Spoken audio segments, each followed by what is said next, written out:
গতকাল দুপুরে উত্তরায় যে মাইলস্টোন স্কুল অ্যান্ড কলেজ চত্বরে যে বিমানটি ভেঙে পড়লো এবং তারপরে প্রচুর ছাত্রছাত্রী আহত হয়েছে, নিহত হয়েছে। কিন্তু এই ঘটনার পর থেকে একের পর এক নানান প্রশ্ন দেখা দিয়েছে। প্রথমেই হলো যে এইটা স্রেফ একটা দুর্ঘটনা নাকি এটা একটা পরিকল্পিত নাশকতা। আপনারা জানেন যে সরকার এখন খুবই নাজুক অবস্থায় আছে। গোপালগঞ্জে যে ঘটনাটি ঘটলো, গোপালগঞ্জে মানবতা বিরোধী অপরাধ, গণহত্যা চালিয়ে বাংলাদেশ সেনাবাহিনী সারা বিশ্বে এবং দেশে যেভাবে বিতর্কিত হয়েছে, এবং এর মধ্যে আবার গোপনে আমেরিকার সাথে একটা বাণিজ্য চুক্তি করেছে। স্বাধীন বাংলাদেশে এই 54 বছরের ইতিহাসে এরকম গোপন কোনো চুক্তি করার ইতিহাস নাই।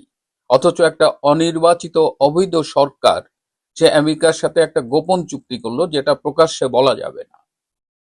তো এই যখন অবস্থা, যখন পুরো সরকার লেজে গবরে অবস্থা করে ফেলেছে, দেশের মানুষের উপরে নির্যাতনের স্টিম রোলার চালাচ্ছে, দেশের কোথাও স্বস্তি নেই, শান্তি নেই, মাত্র 11 মাসের মাথায় এরকম ভাবে চরম ব্যর্থ হয়েছে একটি সরকার। সেই সরকার সমস্ত ব্যর্থতা থেকে, সমস্ত নিষ্ঠুরতা থেকে তাদের দৃষ্টি, আমাদের দেশবাসীর দৃষ্টি ফেরানোর জন্য কি এই ঘটনাটি ঘটালো? কেন প্রশ্ন উঠছে এটি একটি পরিকল্পিত নাশকতা? ফেসবুকে অ্যানোনিমাস মেইন পেজ তারা কি করে 2 দিন আগেই বলে দেয় যে এরকম একটা বিমান দুর্ঘটনা হবে এবং অনেক ছাত্রছাত্রী মারা যাবে। মতিউর রহমান নামের একজন লোক 3 দিন আগে কি করে ফেসবুকে স্ট্যাটাস দেয় যে বিমান বিধ্বস্ত হবে, হ্যাঁ, শতাধিক ছাত্রছাত্রী আহত হবে। এটা এটা তো কাকতালীয় হতে পারে না যে একাধিক সোর্সের থেকে ফেসবুকে স্ট্যাটাস দেওয়া হচ্ছে যে এরকম একটা অ্যাক্সিডেন্ট হবে। তার মানে এটা কি প্রি প্ল্যান ছিল? এই স্ট্যাটাস গুলোকে যদি আমরা কনসিডারেশনে নেই, এবং পরবর্তীতে আরো অনেক ঘটনা কিন্তু আমাদের এই সন্দেহটাকে জাগ্রত করে যে এটি আসলে ডক্টর ইউনূস সরকারের যে মেটিকুলাসলি ডিজাইন, যে ডিজাইন শেষ হয়নি। গত জুলাই অগাস্টে তার একটা ফেজ আমরা দেখেছি, কিন্তু এই এই ষড়যন্ত্রটা চলছে এবং তারই এক পর্যায়ে আরো অনেক ঘটনা ঘটবে। আমাকে গত এই জুন মাসেই বলা হয়েছিল যে জুলাই মাসে একের পর এক বিভিন্ন ঘটনা ঘটবে এবং পরিস্থিতি ক্রমাগত খারাপ হবে। তো সেটাই তো এখন আমরা দেখছি। এটা আমাদের মনে হচ্ছে যে এটা আসলে পরিকল্পিত একটা নাশকতা, এটি স্রেফ দুর্ঘটনা নয়। পাইলটকে নিয়েও প্রশ্ন উঠেছে যে পাইলট কিভাবে মারা গেলেন। এই যে ফ্লাইট লেফটেন্যান্ট তৌকির ইসলাম, তিনি কিভাবে মারা গেলেন? তিনি কি শেষ মুহূর্ত পর্যন্ত বিমানে ছিলেন, নাকি তাকে নাকি কন্ট্রোল রুম থেকে ইজেক্ট করতে বলা হয়েছিল, তিনি সেই মুহূর্তে ইজেক্ট করেননি, তিনি শেষ মুহূর্তে ইজেক্ট করেছেন? তো এই বিষয়গুলো নিয়েও একটা বিতর্ক এসেছে। কিন্তু এখন যে ভিডিওটা আমরা দেখছি ফেসবুকে, যে তিনি ইজেক্ট করেছিলেন, শেষ মুহূর্ত পর্যন্ত বিমানে ছিলেন না, ইজেক্ট করেছিলেন হয়তো শেষের দিকে ইজেক্ট করেছিলেন, এবং তাকে একটি বাড়ির বারান্দার থেকে নিয়ে যাওয়া হচ্ছে ট্রলিতে, যে ভিডিওতে আমরা আহ, দেখলাম, এবং সেখান থেকে তাকে সিএমএইচে নেওয়া হচ্ছে। এইখানে যে প্রশ্নটা উঠেছে, তিনি যদি আগে ইজেক্ট করে থাকেন, তার শারীরিক অবস্থা কি ছিল তিনি যখন পড়ে যান ছাদে বা যেখানেই পড়েন, নাকি তাকে সিএমএইচে নিয়ে হত্যা করা হয়েছে যেভাবে হত্যা করা হয়েছিল রংপুরের শিবির ক্যাডার এই আবু সাইদকে, এবং পরে বলা হয়েছিল সে পুলিশের গুলিতে নিহত হয়েছে। কিন্তু এখন তো আমাদের কাছে এভিডেন্ট যে পুলিশের গুলিতে নয়, আবু সাইদকে হত্যা করা হয়েছিল। এই ফ্লাইট লেফটেন্যান্ট তৌকির, তাকে কি তাহলে একইভাবে হত্যা করা হয়েছিল?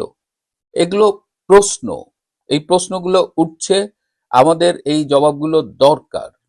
হ্যাঁ, আরো কথা হচ্ছে যে সে কি একা ছিল? সবাই বলছে যে এটা তার ট্রেনিং এর একদম শেষ পর্যায়ের একটা সলো ফ্লাই, কিন্তু আরো প্রশ্ন উঠছে যে তার সাথে নাকি একজন পাকিস্তানি কো পাইলট ছিলেন। এই প্রশ্নটারও আমাদের জবাব চাই। এই তৌকিরের ইনস্ট্রাক্টর কে ছিলেন, তার নামটাম আমরা পাচ্ছি না, তিনি তাকে কিভাবে ইনস্ট্রাক্ট করেছেন বা কি, এই প্রশ্নগুলোও কিন্তু উঠছে। সবচেয়ে গুরুত্বপূর্ণ প্রশ্ন হলো এই দুর্ঘটনায় কতজন মারা গেছেন? প্রথম থেকে আমরা শুনছি যে প্রথমে শুরু হয়েছিল 1 জন, তারপর 4 জন, তারপরে 19 জন, এই সংখ্যা ক্রমাগত বাড়ছে। এবং যে ছবিগুলো আমরা দেখছি, যেভাবে বিমান পড়েছে বিল্ডিং এ, এবং সেখানে কেজি ক্লাস থেকে ক্লাস 8 পর্যন্ত স্টুডেন্টরা ছিল, এবং যে বার্নের যে বর্ণনাটা আমরা পাচ্ছি, শরীরের 70-80% পুড়ে গেছে। তো এই বার্ন নিয়ে তো বেঁচে থাকার সম্ভাবনা খুবই কম। তো এখানে 100 ছাত্রছাত্রী যদি মারা যায় তাহলে অবাক হওয়ার কিছু নেই, বাট সংখ্যাটা হয়তো আরো বেশি হতে পারে। তো এই মৃতের সংখ্যা নিয়ে কেন লুকোচুরি চলছে? এবং অভিযোগ এসেছে যে সেখান থেকে প্রচুর লাশ গুম করা হচ্ছে, সরিয়ে নেওয়া হচ্ছে। এই যে এটারও ভিডিও আসছে, এবং এই ভিডিওতে যারা কথা বলছেন এরা কিন্তু সাধারণ মানুষ, এরা খুব নিরীহ মানুষ যারা ঘটনাস্থলে উপস্থিত হয়েছেন, দেখেছেন। তাহলে এই লাশগুলো কোথায় গুম করা হলো? ডক্টর ইউনূস এবং জেনারেল ওয়াকার খানের কত লাশ গুম করা প্রয়োজন, সেই প্রশ্নটা কিন্তু উঠছে। এরপরে আরো রয়েছে যে সেই ক্রাইম সিন যেখানে ঘটনা হয়েছে, ক্রাইম সিন সাধারণত ঘিরে রাখা হয়, ইনভেস্টিগেশন হয়, তদন্ত হয়। কিন্তু এখানে আমরা কি দেখছি? এখানে ক্রাইম সিনটা একদম পরিষ্কার করা হচ্ছে। সেই 2004 সালের 21শে অগস্টের ঘটনা মনে পড়ছে, যে ঘটনার পর পর পুরো এলাকা ধুয়ে মুছে পরিষ্কার ছিল। এখানেও আমরা দেখলাম যে পুরা দুর্ঘটনার স্থল থেকে যেসব ভাঙা চোরা বিল্ডিং এর অংশ টংশ সব ক্লিন করা হচ্ছে, এবং কোনো ক্রাইম সিন ঘিরে আলাদা করে রাখা হচ্ছে না। এটা কেন হচ্ছে?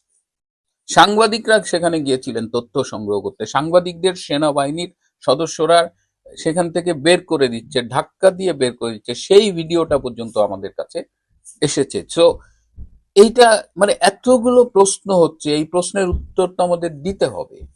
এদিকে আমার সেই রোম যখন পুড়ছিল, নিরো বাঁশি বাজাচ্ছিল, সেরকম ঘটনা ঘটছে যখন ঢাকা শহরে এরকম একটা দুর্ঘটনা হচ্ছে, যে দুর্ঘটনায় দেশবাসী এবং দেশের বাইরে আমরা যারা আছি, আমরা সবাই ভীষণ ভাবে আমরা একেবারে বলা যায় মানসিকভাবে বিধ্বস্ত হয়ে গেছি। সেই মুহূর্তে আমরা দেখতে পাচ্ছি যে এই যে সার্জিস, আসনাতের মতো এই গুন্ডা পান্ডারা, তারা গান বাজাতে বাজাতে প্রকৃতির সৌন্দর্য উপভোগ করতে তারা খাগড়াছড়ি, বান্দরবন ওইদিকে ওইদিকে ঘুরে বেড়াচ্ছে। মানে এরকম একটা পরিস্থিতিতেও তাদের ফেসবুক স্ট্যাটাস দেখলে অবাক হতে হয় যে এরা নাকি ডক্টর ইউনূসের রাজনৈতিক চেলাপেলা।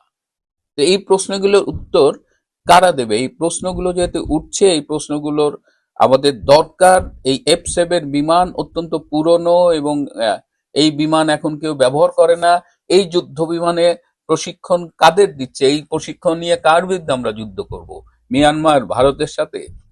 এটিও একটি প্রশ্ন যে এরকম অবসলেট, বাতিল হয়ে যাওয়া F7, চায়না নির্মিত F7 বিমান দিয়ে কেন আমার বাচ্চারা প্রশিক্ষণ নেয়?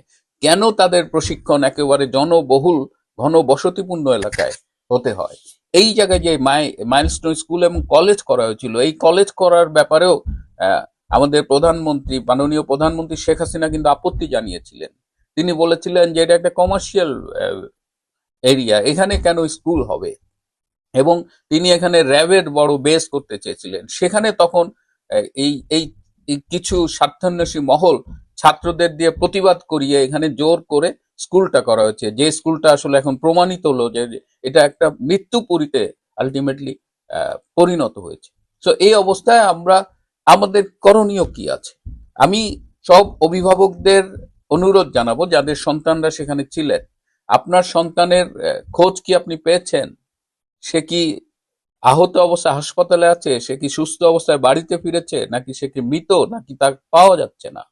যাদের সন্তানদের খোঁজ আপনারা পাচ্ছেন না এবং ধারণা করা হচ্ছে তাদের লাশগুলো গুম করা হয়েছে, আপনাদের কাছে অনুরোধ থাকবে যে আমাদের আপনারা জানান। আমাকেও জানাতে পারেন, আমার ইমেল অ্যাড্রেস দেওয়া আছে ডেসক্রিপশনে। আমাদের জানতে দিন, আমরা জানতে চাই। এভাবে লাশ গুম করা আমরা এটা অ্যালাউ করব না। এবং এই যে পুরো ঘটনা হয়েছে, এটা নিয়ে অবশ্যই আমরা ডক্টর ইউনূস এবং জেনারেল ওয়াকার খানের কাছে জবাব চাই। এই যে যতগুলো প্রশ্ন করলাম, এই প্রত্যেকটা প্রশ্নের